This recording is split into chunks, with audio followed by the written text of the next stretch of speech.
Cesarea es conocida como la ciudad de Herodes junto al mar. Fue construida por Herodes entre el año 20 y el 10 a.C. y está ubicada en la costa noroeste de Israel, junto a una importante y antigua carretera romana. Tal vez es significativo que el Pentecostés de los gentiles tuviera lugar en Cesarea, un ajetreado puerto romano que era también cuartel de los funcionarios de Roma que gobernaban Israel.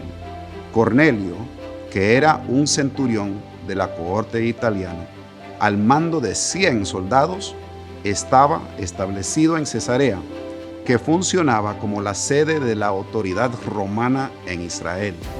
A diferencia de la mayoría de los centuriones romanos, Cornelio era un hombre temeroso de Dios.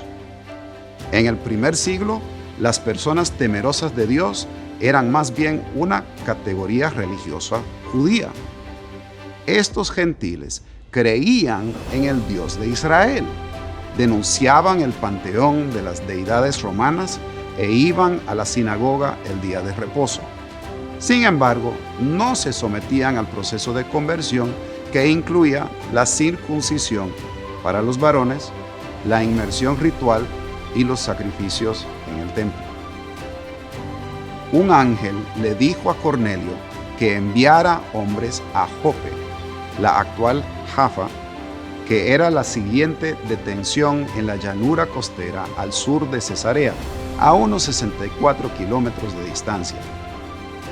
Cuando los hombres de Cornelio estaban cerca de Jope, Pedro tuvo una visión de un lienzo en el que había animales de todas clases que debía matar y de los cuales debía comer. Pedro estaba confundido porque él era un judío kosher y nunca había transgredido las leyes dietéticas. Sin embargo, 3 veces tuvo la misma visión. Algunos han sugerido que la visión de Pedro tiene que ver con la ley kosher y que como creyente en Jesús ya no tendría que seguir esos mandamientos.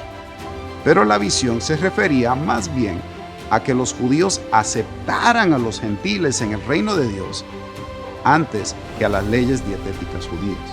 La meta aquí no era que los judíos comenzaran a comer cerdo, hamburguesas con queso o camarones. La visión y la visita de Pedro a Cornelio tenía como finalidad la aceptación de los gentiles en la recién formada comunidad de creyentes. Los que hoy interpretan que esto tiene que ver con comer kosher pasan por alto las palabras de Pedro. En verdad comprendo que Dios no hace acepción de personas, sino que en toda nación se agrada del que le teme y hace justicia. Los hombres que acompañaban a Pedro, descritos como los fieles de la circuncisión, se asombraron cuando Cornelio, su familia y sus hombres recibieron el Espíritu Santo. Este asombro indica que Pedro y las personas que estaban con él no dejaron de obedecer los mandamientos. La idea de que la salvación no provenía de la ley ni de su observancia, sino de la misericordia de Dios, era ya una opinión judía. Pedro simplemente estaba reafirmando lo que el creyente judío ya sabía. A pesar de que los judíos seguirían viviendo de acuerdo a la ley, el Concilio de Jerusalén decidió que había otro camino para los gentiles: alejarse de la idolatría, de la fornicación y del derramamiento de sangre. Así, Dios había definido la manera en que cada comunidad se relacionaría con Él, tanto judíos como gentiles, a través de la salvación por la gracia del Señor Jesucristo.